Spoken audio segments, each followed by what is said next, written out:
Welcome to Talking Early Years, a showcase training podcast with Ellen Roberts and Gemma Carr.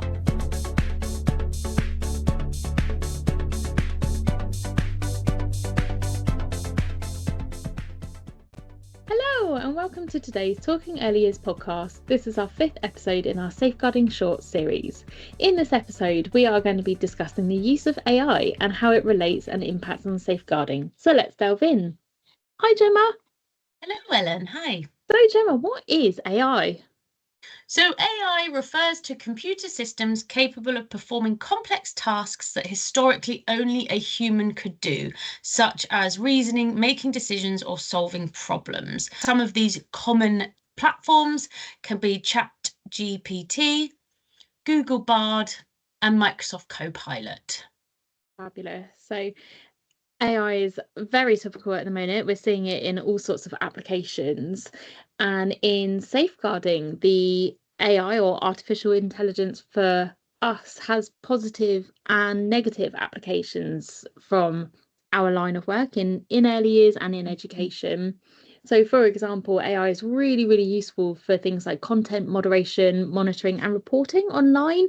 So particularly on social media, you might see things like Facebook will have little labels now, on Instagram they have AI generated content. I've even seen it on TikTok now, so you have to label if it's AI generated so that it automatically will moderate and monitor what people are seeing and try to make sure that people know when AI is being used, when it's real or not. Quite often it's quite obvious, so you can see certain images and videos are clearly AI, but as the technology develops, it's much harder to detect. AI also is really useful for behavioural analysis, and in the world of safeguarding, it's used particularly for radicalisation and spotting signs of radicalisation and extremism online. So it will track things like common words or common buzzwords, common activities, and it will use algorithms to track somebody's activities. So again, it's flagging those high risk people up to local authorities or whoever's looking at that data to then be able to tackle it from a different perspective.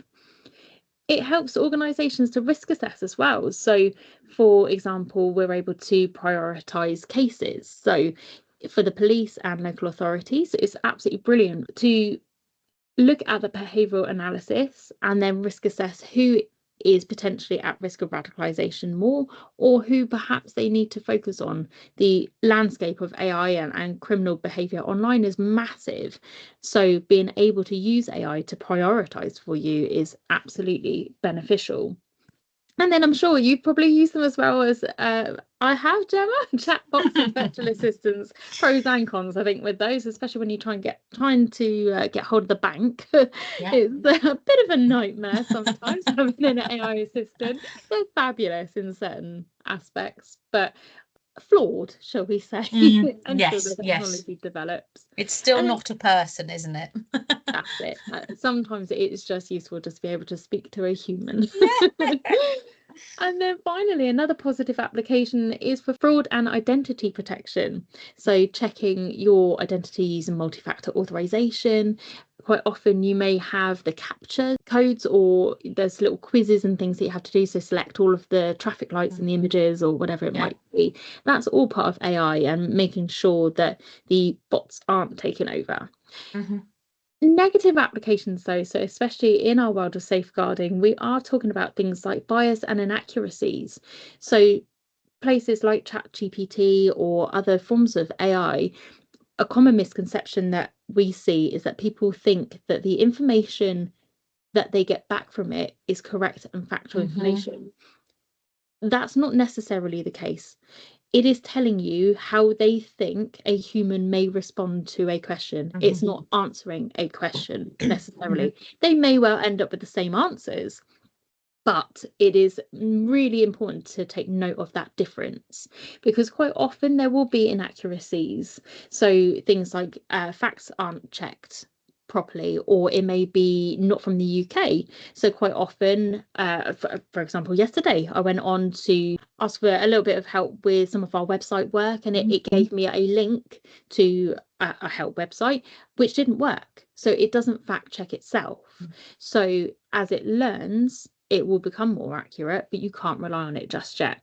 Mm. But also people are clever. We are still ahead of AI at this stage for the time being. Definitely. And people can bypass things like the content moderation and screening by using fake words, numbers instead of letters, or certain key terms are missed because they aren't necessarily what the algorithm is looking or searching for. Privacy and surveillance is also a bit of a concern with AI. So uploading images to it, how safe do we know our data is? Do we fully understand it enough? I definitely don't. I don't know where that goes. I don't know what privacy statements they have and who controls that as well, because it's not just a UK thing under GDPR, it is international. Yeah. And other misuse such as deepfakes. So deepfakes are an emergent technology, but getting better and better. And again, sometimes used in a very positive application.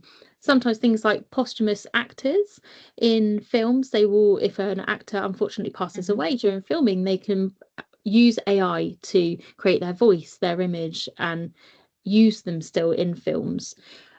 But also there's the dark side of things as well, as often there is in safeguarding. So things like child sexual exploitation, criminal exploitation as well of children, and using deepfakes for things quite often with things like porn websites and using people's images without them necessarily knowing. So there are a few negatives as well.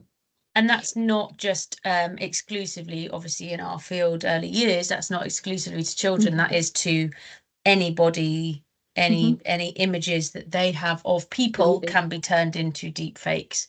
Absolutely. What protection is there for us, Gemma, in this scary kind of new world? Is there any legislation? So the Home Office says that the UK will be the first country in the world to make it illegal to possess, create or distribute AI tools designed to create child sexual abuse materials.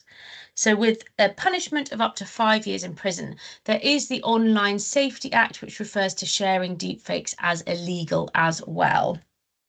Definitely. And with that Online Safety Act, so it was updated in 2023, it places a legal duty on online platforms, for example, messaging apps, social media platforms like Facebook, TikTok. It's got a legal duty to protect users and especially children. So, for example, it requires the use of automated tools like AI to detect and remove illegal content, such as child sexual abuse material or terrorist content. The EU also have an AI Act, which is expected to be implemented from 2026. And it's the first internationally, actually, to enforce strict regulation across member states of the EU to tackle the criminal exploitation of children, including sexual exploitation. So in our lives, then, does it affect us? And have you got any examples? Yeah, definitely. It's very apparent. So kind of like you said, kind of now that Facebook and Instagram have got the note to say whether it's been AI generated, it kind of supports people to be aware of what's real, what's not. However, there has been a case of Hugh Nelson, who was 27, from Bolton in the UK, used a computer program to generate the images which he shared and sold online to other paedophiles over an 18-month period for financial gain. So that is something that we need to be aware of, not that specific case, but AI is making it readily available for paedophiles to generate images of people for their gains, whether that be financially or any other reasons. But we need to be conscious of it. And if we see anything on Facebook, Instagram, or hear anything, or in settings, see any of these things, they must be reported. Absolutely. And I think it's a really important point to make as well, is again looking at that safeguarding and staying safe online. Yes, we're talking about passwords and making sure that sites are secure and the online fraud, but also being careful of what we're putting out there, especially for children. AI makes it very easy. People don't need any computer skills or Photoshop skills or anything like that to create images anymore. It does it for them. And if you are putting images of your child online in a public forum, then they could be used. So again, it goes back to the debate we've had a couple of times, I think, on our podcast so far about what information we're putting out there readily available for people. We have a responsibility as humans to be cautious anyway, but especially in this ever-changing landscape, we need to be cautious about things like mis and disinformation, our fake news, fake images, fake videos. We need to be careful and have those critical thinking skills to be able to spot it, first of all, question if it's real, and then respond, as you say, to report to whoever it may be. So in your settings, to your DSL, to the police, or whoever it may be, depending on what we're spotting. I know something that both of us have looked at was during these trends, there was this sort of to make you into a Barbie doll trend, wasn't there? So you uploaded an image into the AI program and it came out, and you put in the interest that you had, and you've essentially just told the whole of the internet, you've just given them free reign of that image of you and what your interests are. You need to be cautious of if you are uploading images of your children. It would be really funny to have my child as a Barbie doll, but actually is you putting that image of your child and their 4 favorite things to do actually vital, because that image can now be used in any way ChatGPT sees suitable or AI sees suitable for. That's right. And we trust that it's not going to be used for nefarious means, but how sure are we about our personal information being used? Again, it's just another consideration to have and to raise awareness. If you choose to do so, absolutely fine. At least you're making an informed decision. You've thought about it. That's what raising awareness is all about. 100%. Yeah. So with ChatGPT as well, something I was reading recently is the environmental concerns. So I use ChatGPT all the time if I'm wondering how to use my washing machine settings that I've never used before, or Nice spell check. Yeah, absolutely. It's a fabulous tool, but there is something else that we need to kind of be thinking about. So as responsible citizens, environmental concerns include things like the energy usage. So is ChatGPT alone? So we're just talking about that platform, not Google Bard, not AI in general. Just ChatGPT last year used $29.7 million worth of energy, and its monthly carbon footprint is equivalent to 260 transatlantic flights. That's it monthly uses as well. monthly. It uses 148 million litres of water a day to cool its systems as well. So quite a lot of potential environmental concerns. I know that they're looking at the technology and making it more efficient. I mean, if you think of, it makes me think of computers years ago, you know, back in the 80s and 90s were ginormous. You know, these big cooling systems, and eventually I can imagine it will go a similar kind of way. Of course. Maybe, Yeah. Once the technology's there, of course it will. Yeah, exactly. I would hope so. I have no idea how these things work, so that's why I'm assuming that. But also, we've got to think about things with AI of how it affects us in our other lives. So when we're talking about things like mis and disinformation, do people all know that on a global scale, the US elections last year, for example, were affected by AI? So it affects people's voting choices, voting habits. And in the US election last year, there were fake Taylor Swift images by AI used to endorse Donald Trump, which Donald Trump actually retweeted on X. And people really, truly believed that she was endorsing him as a leader, which she wasn't. She came out and said she's impartial. She has no political affiliation either way. But again, it's using that technology for nefarious means. And then finally, our area of safeguarding, some key stats that people may find interesting. So AI generated child sexual abuse material, or CSAM. So the Internet Watch Foundation reported a 380% rise from 2023 to 2024. There were 7,600 illegal images, 40% of which were a category A image, so the worst kind. There has been quite a noticeable shift of child sexual abuse imagery and materials to the open web, not just on the dark web as it historically has been. And I think that's the major kind of shift and change really to be aware of with AI. especially in early years and as practitioners and settings, to be aware that it is now more readily available and openly available, not just a hidden thing that people can't access.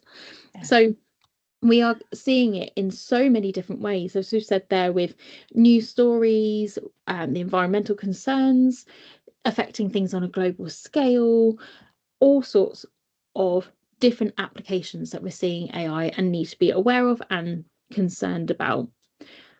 In settings specifically, how is AI impacting us?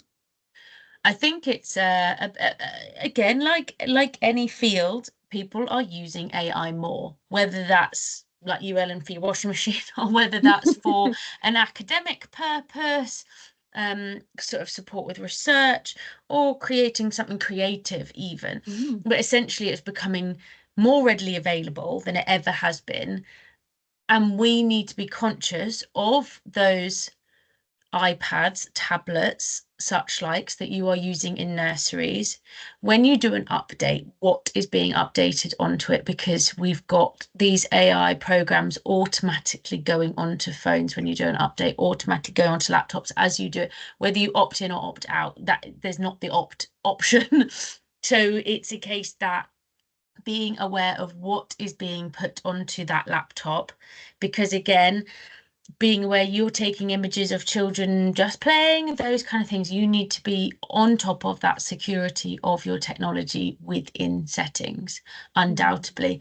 And also making sure that as always, if you see people taking inappropriate images on the tablets or anything of the such, like you are reporting it to your DSL, if you have any concerns, and being 100% sure on what your technology policy is in settings. And I think settings technology policies will start changing soon. And also to making parents aware of it, because often parents are, for want of a better word, a bit oblivious to those sorts of things. So making parents aware of these trends or such and such is, or why it's not great to put your children's photos on Instagram and those kind of things. So just being able to inform parents of this as well. Agreed, absolutely. It's an opportunity again for education, which is our bag. That's exactly what we love to do. It's really important, as you say, for people to understand their internal safeguarding protocols. So who are you reporting things to? What are you looking out for? And understanding your requirements under legislation. So things like GDPR, are you okay to be searching for these kind of things? What is your company guideline on the use of AI in our world as well? If you're using it for coursework, great. It can do loads of research for you. Put it in your own words. Don't make the mistake of trying to have a shortcut and then at the end of your course you don't understand it. That's not what it's used for. Also, us as tutors, we are people. We know you as a person. We know your style of talking. We know your style of writing. We know when that word, I don't actually know what that word means. What does, if I'm having to Google meanings of words in relation to our qualification that we provide, that's probably a flag that it's been AI generated. Absolutely. Don't put yourself in the position where you're potentially having your integrity questioned. Exactly. As we said, apply some caution and some common sense, and remember those critical thinking skills can be used for so much good. You know, I've seen practitioners use it for things like activity ideas. 100%, you know, absolutely amazing idea to use that, and innovation is absolutely great. Why wouldn't you use it? It's absolutely amazing, but you've got to understand why people may use it, and understand why people may use it incorrectly as well, because that's going to help prevent the misuse and identify when it is being used incorrectly and unlawfully. So again, stay vigilant. Remember, apply some caution and some critical thinking skills, and use it as an opportunity for education. Absolutely. So thank you so much for tuning in today. As always, safeguarding is a big topic, and if you have any concerns, you can reach out to your settings designated safeguarding lead, or to the Showcase Training Safeguarding Lead, Ellen, or direct to Mash and Lado. Don't forget to like, share and follow our podcast to stay updated. And as always, let's keep the conversation going about early years. Until next time, take care and keep making a difference.